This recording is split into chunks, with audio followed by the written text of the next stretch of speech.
ফেরেশতা জিবরাইল হেরা গুহায় চলে আসলেন, আল্লাহ রসুলের সামনে দাঁড়ালেন, আর আল্লাহ রসুলকে উদ্দেশ্য করে বললেন ইকরা, আর এবার চাপ দিলেন। আল্লাহ নবীজি বেহুশ হয়ে জমিনে পড়েছিলেন। আবার আল্লাহ নবীজিকে চাপ দিয়ে ধরলেন ইকরা, আবার বেহুশ হলেন, আবার কিছুক্ষণ পরে উঠলেন, আবার বললেন ইকরা। 3 বার বেহুশ হবার পরে আল্লাহ রসুলের উপরে ইকরা বিসমি রাব্বিকাল্লাযী খালাক এই আয়াতের মাধ্যমে 5টি আয়াত সর্বপ্রথম অতি নাজিল হয়েছিল। পৃথিবীর সমস্ত উলামায়ে কেরাম একমত, আল্লাহর নবীজির উপরে এই 5টি আয়াত নাজিল হবার পরে কিছুদিন পর্যন্ত, কিছু কাল পর্যন্ত আল্লাহর নবীজির উপরে কোরআনের আয়াত নাজিল হওয়া বন্ধ ছিল। এই সময় আল্লাহর নবীজি মানসিক টেনশন করতেন, নানান চিন্তা তার মাথায় ধরা দিত। ইমাম জুহরি রাহিমাহুল্লাহ বলেন, আল্লাহর নবীজির এমন টেনশন মাথায় হতো, মাঝে মাঝে পাহাড়ের চূড়ায় উঠে নিজেকে গড়িয়ে দিতে চেয়েছিলেন, নিক্ষেপ করতে চেয়েছিলেন। এমন সময় ফেরেশতা জিবরাইল আল্লাহর নবীজির কানে কানে জানিয়ে দিতেন, আপনি তো আল্লাহর নবী, আল্লাহর পয়গাম্বার, কেন নিজেকে শেষ করে দিতে চাচ্ছেন? এই কথা শোনার সাথে সাথে আল্লাহর নবীজির মন, দিল, হৃদয়টা প্রশান্তি দিয়ে ভরে যেত। পুনরায় তিনি বাড়ির দিকে ফিরে আসতেন। এইভাবে কিছুদিন, কিছু কাল চলে যাবার পরে আল্লাহর নবীজি বলেন, কোন একদিন বাড়ি থেকে বের হয়ে আমি রাস্তা দিয়ে হাঁটতেছিলাম। হাঁটতে হাঁটতে কিছু দূর পথ অতিক্রম করার পরে হঠাৎ করে আসমান থেকে একটা বিকট শব্দ শুনতে পেলাম। সাউন্ড বেশি হচ্ছে নাকি? হঠাৎ করে আসমান থেকে একটা বিকট শব্দ শুনতে পেলাম, আর এই শব্দ শোনার সাথে সাথে আমি আসমানের দিকে তাকিয়ে দেখি, ওই যে কিছুদিন আগে হেরা গুহার ভিতরে যেই ব্যক্তি আমাকে চাপ দিয়ে ধরেছিল, যেই ব্যক্তি আমাকে জড়িয়ে ধরেছিল, আমি বেহুশ হয়ে জমিনের মধ্যে পড়েছিলাম, ওই ব্যক্তি ফেরেশতা জিবরাইল আসমান এবং জমিনের মাঝামাঝি জায়গায় বিশাল বড় একটি আসন পেতে বসে আছেন। আল্লাহর নবীজি বলেন, এই তো এই লোকটি কয়েকদিন আগে আমাকে হেরা গুহায় কষ্ট দিয়েছিল, আমি বেহুশ হয়ে জমিনে পড়েছিলাম। এই লোকটি আবার আসমান এবং জমিনের মাঝামাঝি জায়গায় বিশাল বড় আসন পেতে বসে আছেন। এই দৃশ্য দেখার সাথে সাথে আল্লাহর নবীজি একটি ভয়ভীত, স্তম্ভিত হয়ে গেলেন, একটু ভয় পেলেন। এটাই স্বাভাবিক, এটা মানুষের নেচার। মানুষ যদি কোনো জায়গায় বিপদগ্রস্ত হয়, ওই বিপদগ্রস্ত জিনিসটা আবার চোখের সামনে দেখলেই তারা ভয় পায়। আল্লাহর নবীজি ভয়ভীত, স্তম্ভিত হয়ে গেলেন, আর সামনের দিকে পা বাড়ালেন না। পেছন দিক দিয়ে ঘুরে তিনি বাড়ির দিকে রওনা দিলেন। বাড়িতে যাবার পরে তার স্ত্রী খাদিজাকে লক্ষ্য করে বললেন, খাদিজা, আমার কেন যেন ভয় হচ্ছে, নবীজির শরীরের লোমগুলো দাঁড়িয়ে গেছে। একটা মানুষ যখন ভয় পায় তার প্রত্যেকটা লোম কিন্তু দাঁড়িয়ে যায়। নবীজির লোমগুলো দাঁড়িয়ে গেছে। আর আল্লাহর নবীজি তার স্ত্রীকে লক্ষ্য করে বললেন, খাদিজা রে, আমার কেন যেন খুব ভয় হচ্ছে। এই কথা বলার পরে আল্লাহর নবীজি বিছানায় শুয়ে পড়লেন। যেই সময় আল্লাহর নবীজি বিছানায় শুয়ে আছেন, আল্লাহর নবীজির স্ত্রী আম্মাজান খাদিজাতুল কুবরা রাদিয়াল্লাহু তাআলা আনহা আল্লাহর নবীজিকে একটা চাদর দিয়ে আচ্ছাদিত করে দিলেন, চাদর দিয়ে ঢাকিয়ে দিলেন।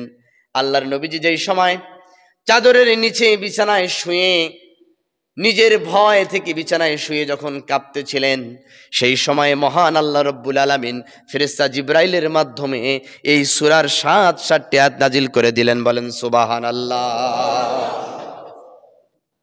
আল্লাহ নবীজি বিছানায় শুয়ে আছেন, কম্বলের নিচে, চাদরের নিচে, আর আল্লাহ কোরআনের আয়াত নাজিল করে দিলেন।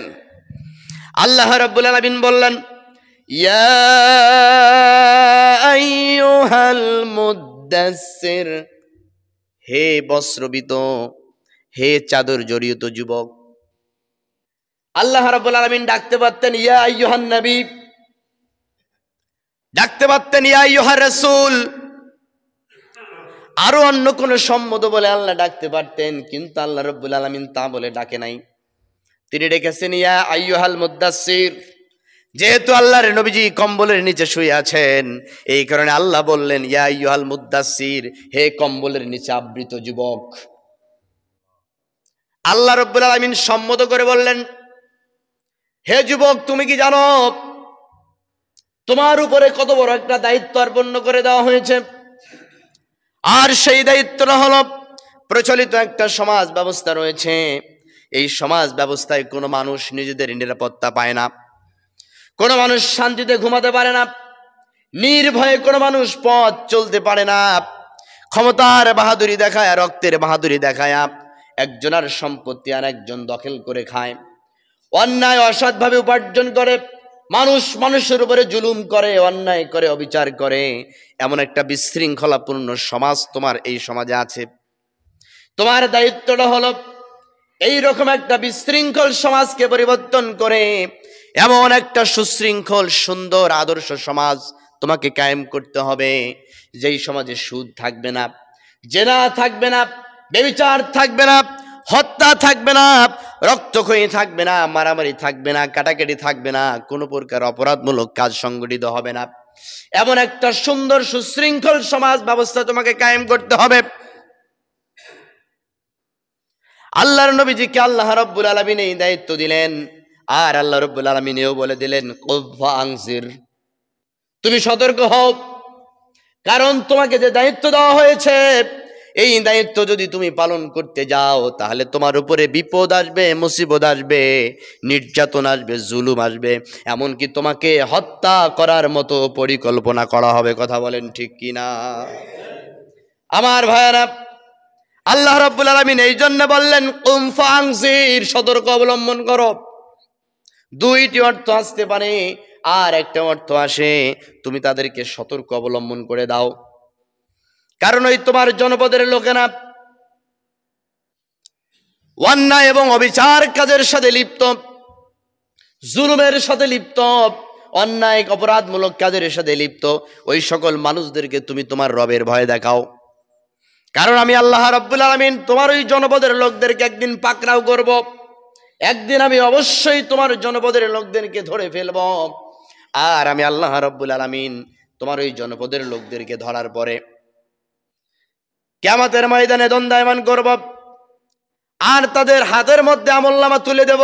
আর আমি আল্লাহ বলবো, পাঠ করো তুমি তোমার কিতাব, তুমি তোমার আমলনামা, আজ তোমার হিসাব দেবার জন্য তুমি নিজেই যথেষ্ট। সেদিন কিয়ামতের দিন আল্লাহ রাব্বুল আলামিন আমাদের হাতের মধ্যে আমাদের আমলনামা তুলে দিবেন। ফামান ইয়ামাল মিসকালা যাররাতিন খায়রান ইয়ারা, তুমি যদি অল্প পরিমাণ, সামান্য পরিমাণ ভালো আমল করো, এটাও তুমি কিয়ামতের দিন দেখতে পাবে। ওয়া ইয়ামাল মিসকালা যাররাতিন খায়রান ইয়ারা, তুমি যদি ভালো পরিমাণ, অল্প পরিমাণ, সামান্য পরিমাণ ভালো আমল করো, এটাও তুমি দেখতে পাবা। আবার সামান্য পরিমাণ খারাপ আমল করো, এটাও তুমি দেখতে পাবা। প্রত্যেকটা জিনিস আল্লাহ রাব্বুল আলামিন তোমাকে কিয়ামতের দিন দেখিয়ে দেবে। সুতরাং এই অপরাধমূলক কাজ, খারাপ কাজ, অশ্লীল কাজ থেকে তুমি তোমার জনপদকে ফিরাও। আল্লাহর নবীজিকে এই দায়িত্ব দেওয়ার পরে আল্লাহ রাব্বুল আলামিন বললেন, ও রাব্বাকা ফাকাব্বির, ঘরে বসে থাকলে চলবে না, কম্বলের নিচে শুয়ে থাকলে চলবে না। এখন তোমার কাজ হলো, তুমি ঘুম থেকে উঠো, কম্বল থেকে উঠে যাও, তো এই জনপদের লোকদেরকে তোমার রবের দিকে ডাকো। বলেন সুবহানাল্লাহ। এই প্রথম আল্লাহ রাব্বুল আলামিন তার নবীজিকে মানুষকে আল্লাহর দিকে ডাকার ঘোষণা দিলেন, রাব্বাকা ফাকাব্বির, তুমি মানুষগুলোকে তোমার রবের দিকে ডাকো। এই যখন কোরআনের আয়াত অবতীর্ণ হলো, আল্লাহর নবীজি আর বিছানায় শুয়ে থাকতে পারলেন না। কম্বলটাকে ফালাই দিয়ে আল্লাহর নবীজি বিছানা থেকে উঠে দাঁড়িয়ে গেলেন। দাঁড়িয়ে যাবার পরে তিনি সামনে দেখতে পেলেন তার স্ত্রী আম্মাজাতুন খাদিজাতুল কুবরা রাদিয়াল্লাহু তাআলা আনহা। এবার খাদিজাকে লক্ষ্য করে বললেন, ইয়া খাদিজা, কুল লা ইলাহা ইল্লাল্লাহ, হে খাদিজা, তুমি বলে দাও আমার কোনো ইলাহা নাই, আমার কোনো আইনদাতা নাই, আমার কোনো বিধানদাতা নাই, আমার কোনো নির্বাচনকারী নাই, আমার কোনো নেতা নাই, আমার কোনো কিচ্ছু নাই, একমাত্র আল্লাহ ছাড়া।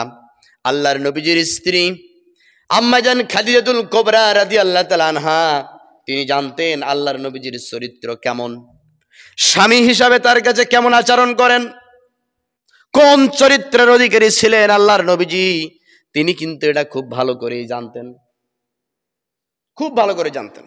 স্বাভাবিকভাবে আমরা যারা বিয়ে করেছি, যদি আমরা স্ত্রীকে বলি যে তুমি আমার কাছে আসো, আমি তো অনেক বড় আলেম, গ্রামগঞ্জে সব মানুষ আমাকে পীর মনে করে, আমার কথায় উঠা বসা চলাফেরা করে, আমি যা বলি তাই শোনে, তা তুমি তো আমার স্ত্রী, তুমি আমার কাছে বায়াত পরে তুমি আমাকে পীর মনে করো, স্ত্রী করবে? করবে নাকি? কেন করবে না? স্ত্রী জানে, পৃথিবীর কেউ না জানলেও ঘরের স্ত্রী কিন্তু জানে আমি মানুষটা কেমন। কথা বলেন ঠিক কিনা? কিন্তু আমার আম্মা জান আয়েশা সিদ্দিকা রাদিয়াল্লাহু তাআলা, খাদিজা রাদিয়াল্লাহু তাআলা আনহা, তিনি জানতেন আল্লাহর নবীজির চরিত্র কেমন, আর কোনো বিলম্ব করেন নাই, কোনো লেট করে নাই, সাথে সাথে ঘোষণা করে দিয়েছেন, সাদ্দাক্তা মুহাম্মদ ইবনে আব্দুল্লাহ, হে আব্দুল্লাহর পুত্র মুহাম্মদ, তুমি সত্য বলেছো, আনা খাদিজা সাক্ষ্য দিলাম। আমার সাথে পড়েন, আশহাদু আল্লা ইলাহা ইল্লাল্লাহু ওয়া আশহাদু আন্না মুহাম্মাদান আবদুহু ওয়া রাসূলুহু। আমি খাদিজা সাক্ষ্য দিচ্ছি, আমার কোনো ইলাহা নাই, আমার কোনো আইনদাতা নাই, আমার কোনো পরিচালনাকারী নাই একমাত্র আল্লাহ ছাড়া। আমি খাদিজা আরো সাক্ষ্য দিচ্ছি মুহাম্মাদুর রাসূলুল্লাহ সাল্লাল্লাহু আলাইহি ওয়াসাল্লাম আল্লাহর প্রিয় হাবিব, প্রিয় বান্দা। বলেন সুবহানাল্লাহ। সর্বপ্রথম ইসলাম গ্রহণ করলেন একজন মহিলা, আল্লাহ রাসূলের স্ত্রী। ইসলাম প্রতিষ্ঠা করবেন, মানুষকে আল্লাহর দিকে ডাকবেন। আল্লাহ বলেছেন, ইয়া আইয়ুহাল্লাযিনা আমানু কু আনফুসাকুম ওয়া আহলিকুম নার। আগে তুমি নিজে জাহান্নামের আগুন থেকে বাঁচো, তারপর তোমার স্ত্রী, সন্তান, সন্ততি, তোমার আহাল, তোমার পরিবার, তাদেরকে জাহান্নামের আগুন থেকে বাঁচাও। এরপর তোমার সমাজ, তোমার বন্ধু বান্ধব, সবাইকে জাহান্নামের আগুন থেকে বাঁচানোর জন্য চেষ্টা কর। আমাদের সমাজে অনেকে নিজের ঘর এখনো সামলানো সম্ভব হচ্ছে না। হেদায়েতের মালিক তো আল্লাহ, হেদায়েতের মালিক তো আমরা কেউ না। যদি হেদায়েতের মালিক আমরা হতাম, তাহলে তো সবার আগে আল্লাহ রসুল তার চাচাকে হেদায়েত করতে পারতেন।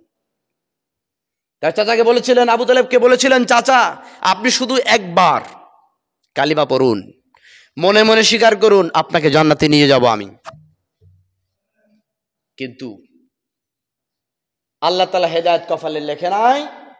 ইসলামের এত উপকার করার পরেও আবু তালেব জাহান্নামে থাকবে। জাহান্নামের সর্বনিম্ন শাস্তি হবে শুধু আবু তালেবের। সেই শাস্তিটা হলো পায়ের মধ্যে আগুনের জুতা পরানো হবে, জাহান্নামের জুতা পরানো হবে, আর মাথার মগজগুলো টকবক টকবক করে ফুটতে থাকবে। এটা সর্বনিম্ন শাস্তি। গোটা পৃথিবীতে যত মানুষ আছে সব থেকে নিম্ন শাস্তি হবে আবু তালেবের। তাহলে বাকিদের কি অবস্থা হবে আল্লাহই ভালো জানেন। সুতরাং আল্লাহর আযাবকে, জাহান্নামের আগুনকে ভয় করুন। আল্লাহর নবীজির স্ত্রী, তিনি সর্বপ্রথম নিজের ঘরে দাওয়াতি কাজ করলেন, নিজের ঘরকে জাহান্নাম থেকে বাঁচার জন্য দাওয়াতি কাজ করলেন।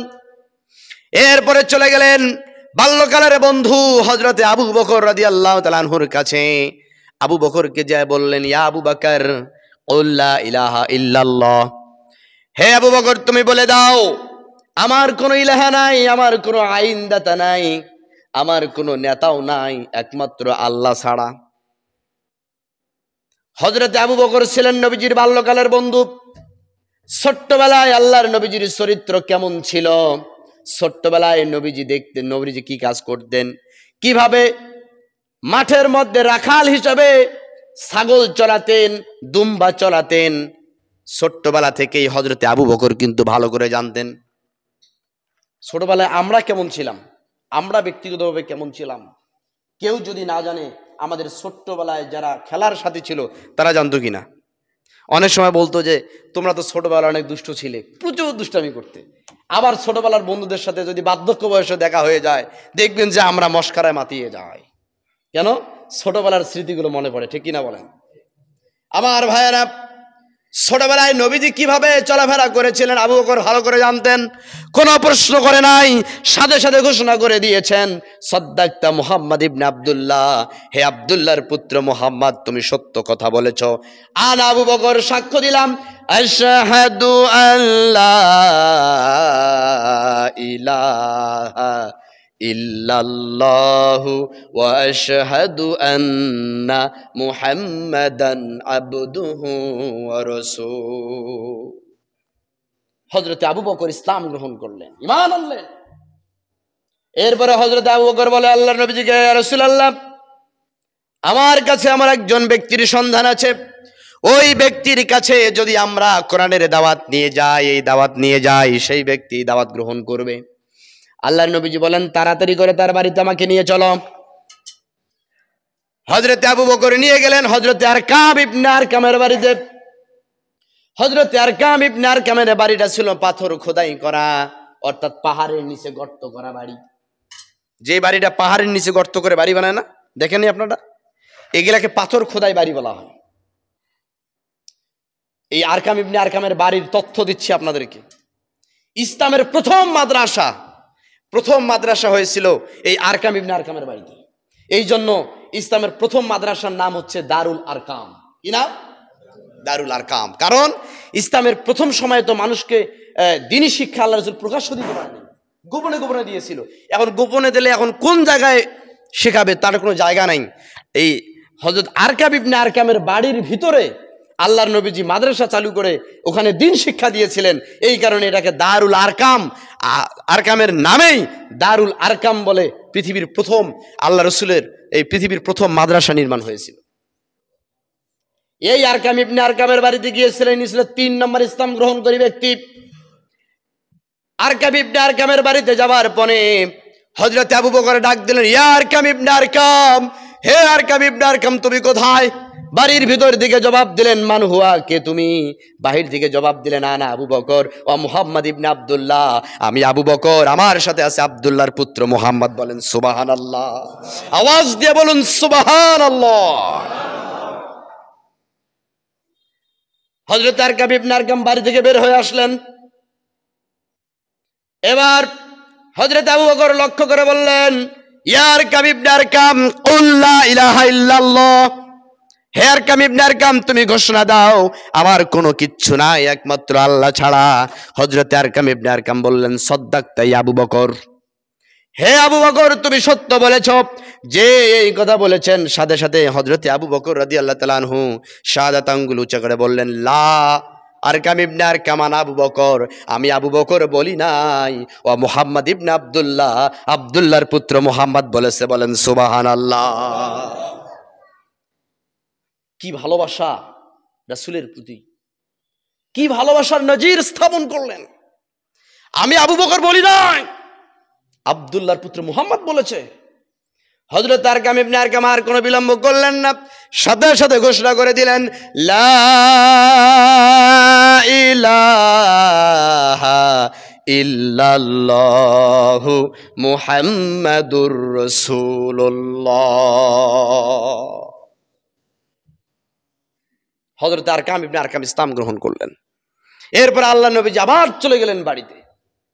তার পালক পুত্র যায়েদ ইবনে হারেসা, তাকে দাওয়াত দিলেন, তিনি ইসলাম গ্রহণ করলেন। এইভাবে আল্লাহর নবীজি একজন করে মানুষকে আল্লাহর দিকে আহ্বান শুরু করে দিলেন। ডাকতে ডাকতে 3.5 বছর চলে গেল। কয় বছর? 3 বছর 6 মাস মানুষকে আল্লাহর দিকে ডাকতে ডাকতে মুসলমানের সংখ্যা হয়েছিল 40 জন। কয়জন? জোরে বলেন। 40 জন সংখ্যা মুসলিম যেদিন পূর্ণ হলো, সেই দিন কোরআনের সূরা হিজল 94 নম্বর আয়াত আল্লাহ রাব্বুল আলামিন নাযিল করলেন। আর আল্লাহ রাব্বুল আলামিন বললেন, ফাসদা বিমা তুমারু ওয়া আরিদ আনিল মুশরিকিন। হে নবীজি, এতদিন তুমি মুশরিকদের সাথে গা ঘেঁষিয়ে ঘেঁষিয়ে চলেছ, এতদিন তুমি মুশরিকদের সাথে মিলিয়ে মিলিয়ে কাজ করেছ, তাদের নিয়ম নীতি ফলো করে সব কাজ করেছ, এতদিন গোপনে গোপনে মানুষকে আল্লাহর দিকে ডেকেছ। আজ 40 জন সংখ্যা পূর্ণ হয়েছে, আমি আল্লাহ ঘোষণা দিলাম তুমি যাও। আর গোপনে গোপনে নয়, এখন প্রকাশ্যভাবে মানুষকে আল্লাহর একত্ববাদের ঘোষণা দিতে হবে। সুবহানাল্লাহ বলবেন না? আল্লাহু আকবার। দীর্ঘ 15টা বছর সব থেকে বেশি নির্যাতিত নিপীড়িত হয়েছে বাংলাদেশের সব থেকে এই দেশের সম্পদ, মাথার তাজ হযরত উলামায়ে কেরাম। কথা বলেন ঠিক কিনা? এই উলামায়ে কেরামের মুখ বন্ধ করে রেখেছিল। তাদের জবান দিয়ে আল্লাহর একত্ববাদের ঘোষণা দেওয়ার মতো কোনো জায়গা রাখেনি, মসজিদে কেউ দিতে পারে নাই। আল্লাহ রাব্বুল আলামিন আজকে পরিষ্কার করে দেখেন কত সুন্দর একটা পরিষ্কার পরিচ্ছন্ন একটা সমাজ করে দিয়েছে। এখন সারা বাংলার সকল উলামায়ে কেরাম হৃদয় খুলে মন খুলে সকল কথাগুলো মানুষের সামনে উপস্থাপন করতে পারতেছে। কথা বলেন ঠিক কিনা? ও আমার ভাইয়েরা, এই তো আল্লাহ বললেন ফাসদা বিমা তুমারু ওয়া আরিদ আনিল মুশরিকিন। আর মুশরিকদের সাথে মিলে মিলে কাজ করার দরকার নাই, তুমি এখন প্রকাশ্যভাবে তোমার আল্লাহর একত্ববাদের ঘোষণা দাও আর মুশরিকদের থেকে আলাদা হয়ে যাও। এতদিন মুশরিকদের সাথে চুক্তি করে চলেছিলে, আর মুশরিকদের সাথে মিলেমিশে চলো না, আলাদা হও তাদের সাথে। যে এই কথা বলেছেন আল্লাহর নবীজি আর কোনো বিলম্ব করলেন না। আরবের নিয়ম অনুযায়ী সকালবেলা ঘুম থেকে উঠে সাপা পাহাড়ের উপরে চলে গেলেন। কারণ সেই সময়ে মাইক ছিল না, সাউন্ড সিস্টেম ছিল না, ইউটিউব ছিল না, ফেসবুক ছিল না, এগুলো ছিল কি? তাহলে এখন আমি একটা জনসভা করতে চাই, একটা বক্তৃতা দিতে চাই, কিভাবে দেব? মানুষকে কিভাবে দেব? প্রচার কিভাবে করব? আরবের একটা নিয়ম ছিল, যদি কেউ বক্তৃতা দিতে চায়, জাতির উদ্দেশ্যে কোনো ভাষণ দিতে চায়, তাহলে সে সকালবেলা ছাপা পাহাড়ের উপরে উঠে ডাক দিবে। তারপরে একজন মানুষ আরেকজনকে সংবাদ দিবে, আরেকজন আরেকজনকে সংবাদ দিয়ে, এইভাবে আরবের সব মানুষ পাহাড়ের নিচে জড়ো হতো। আল্লাহর নবীজি ওই আরবের নিয়ম অনুযায়ী সাফা পাহাড়ের উপরে চলে গেলেন। এবার সাফা পাহাড়ের উপরে যাবার পরে আল্লাহর নবীজি সকালবেলা ডাক দিলেন, ওহে আরবের লোকেরা, আমি তোমাদেরকে একটা মেসেজ দিতে চাই। আরবের একজন লোক আর একজন লোককে বলে আব্দুল্লাহর পুত্র মুহাম্মদ ডেকেছে, চলে যাই। আবার কেউ কেউ বলে আলামিন ডেকেছে, চলে যাই। আল্লাহর নবীজি সেই সময় যুবকদের মধ্যে সব থেকে বেশি পছন্দের যুবক ছিলেন এবং মক্কার প্রত্যেকটা মানুষের হৃদয়ে হৃদয়ে তিনি ছিলেন। এই তো আল্লাহর নবীজিকে তারা আলামিন বলে উপাধি দিয়েছিলেন। এবার আল্লাহর নবীজি ওই সাফা পাহাড়ের উপরে উঠলেন। আরবের সব মানুষ সামনে জড়ো হয়ে গিয়েছে, ছোট বড় নারী পুরুষ বৃদ্ধা বনিতা সবাই নিচে জড়ো হয়েছে। আর আল্লাহর নবীজি সাফা পাহাড়ের উপরে, এবার আল্লাহর নবীজি বক্তব্য শুরু করে দিলেন, ওহে আরবের লোকেরা, আমি যদি তোমাদেরকে বলি পাহাড়ের পেছন দিক থেকে শত্রুপক্ষ এসেছে আমাদেরকে আক্রমণ করার জন্য, তোমরা কি আমার কথা বিশ্বাস করবে? আবু জাহেল, উতবা, সাইবা, মুগিরা সহ মক্কার যত বড় বড় নেতা আছে সমস্ত নেতা এক বাক্যে জবাব দিয়েছে, আপনি তো আল আমিন, আমরা তো আপনাকে বিশ্বাস করি। যদি পেছন দিক থেকে শত্রুপক্ষ আমাদেরকে আক্রমণ করে, আমরা যার যা আছে তাই নিয়ে তাদেরকে প্রতিরোধ করব। যে আরবের লোকেরা আল্লাহর নবীজিকে লক্ষ্য করে এই কথা বললেন, সাথে সাথে আল্লাহর নবীজি বলে দিলেন, ওহে আরবের লোকেরা, আমি দেখতে পাচ্ছি তোমরা সবাই একটা অন্ধকার গারস্থন্য সমাজের মধ্যে বসবাস করছো। এই সমাজে ব্যাং ডাকাত হয়, এই সমাজে লুটতারাজ হয়, এই সমাজে মানুষ মানুষের উপরে জুলুম করে, এই সমাজে ক্ষমতার বাহাদুরি দেখায়া, রক্তের বাহাদুরি দেখায়া, সম্পদের বাহাদুরি দেখায়া গরিব দুঃখী অসহায় মানুষের পেটে লাথি মারে। এই সমাজে বিধবারা পায় না তাদের ন্যায্য অধিকার, এই সমাজে এতিমরা পায় না তাদের ন্যায্য অধিকার, এই সমাজে শ্রমিক পায় না তাদের ন্যায্য অধিকার, এই সমাজে কৃষক পায় না তাদের ন্যায্য অধিকার। প্রত্যেকের অধিকার নষ্ট করে দেওয়া হচ্ছে। সুতরাং এই অধিকার থেকে যদি তোমরা বাঁচতে চাও, সবাই পড়ে নাও লা ইলাহা ইল্লাল্লাহু মুহাম্মাদুর রাসূলুল্লাহ। সাফা পাহাড়ের উপরে আল্লাহ নবীজি ঘোষণা দিলেন, কার? আল্লাহর একত্ববাদের, লা ইলাহা ইল্লাল্লাহ। এই আরবের লোকেরা, কিচ্ছু থাকবে না, কোনো অন্যায় থাকবে না, কোনো অবচার থাকবে না, দুর্নীতি থাকবে না, চাঁদাবাজি থাকবে না, মাস্তানি থাকবে না, শুধু তোমরা গ্রহণ করে নাও লা ইলাহা ইল্লাল্লাহ। যে আল্লাহর নবীজি প্রকাশ্যভাবে এই কথা বলেছে, আরবের কোন মানুষ বুঝতে না পারলেও আবু জাহেল, উতবা, সায়েবা, মুগিরা কিন্তু বুঝতে পেরেছে। তারা বুঝেছে এই আব্দুল্লাহর পুত্র মুহাম্মদ কি কথা বলেছে। তার মানে আমরা যদি এটাকে গ্রহণ করি, আমাদের নেতৃত্ব থাকবে না, আমাদের চেয়ার থাকবে না, ক্ষমতা থাকবে না। এই ক্ষমতার অপব্যবহার করে আমরা মানুষের উপরে জুলুম করতে পারবো না, আমরা নিজেরা নিজেদেরকে প্রমাণিত করতে পারবো না। এ তো মারাত্মক দাওয়াত দিয়েছে। এবার আবু জাহেল সাথে সাথে কিছুক্ষণ আগে বললেন আল আমিন, সাথে সাথে আবু জাহেল পল্টি খেলেন, আর কোনো কথা নাই। আবু জাহেল ঘুরে দাঁড়িয়ে গেলেন আর বললেন, ওহে আরবের লোকেরা, আমার ভাতিজা তোমাদেরকে কবিতা পাঠ করে শোনাচ্ছে। বলেন নাউজুবিল্লাহ। আবার কেউ কেউ বলতেছেন ও তো পাগল হয়ে গিয়েছে, আবার কেউ কেউ বলতেছেন ও জাদু